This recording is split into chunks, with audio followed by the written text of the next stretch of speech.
Hello guys, in this video I am going to show you how to select privacy functions on the Skype application, but first I just want to mention, don't forget to subscribe to my channel, because at 10,000 subscribers I am going to show you my whole YouTube revenue statistics and growth strategy, how to make money online. So let's jump into it.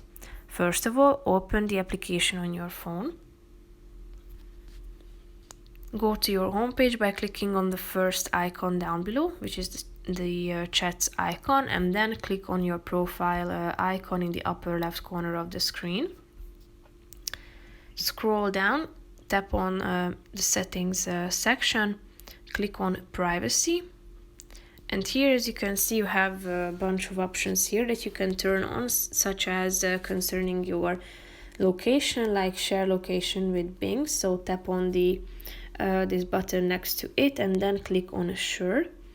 You can also select the translation, this function related to translation.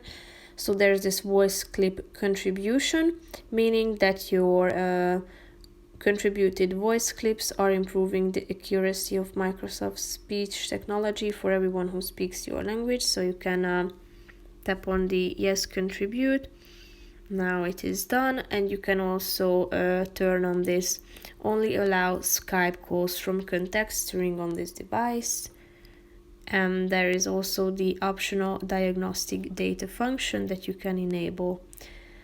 So these are the privacy functions, so you can turn them on and off by simply clicking on the relevant one, or disabling them by clicking on this button. So that's pretty much it for this video. I hope you found it helpful. If you did, consider subscribing, and see you in the next video. Bye bye.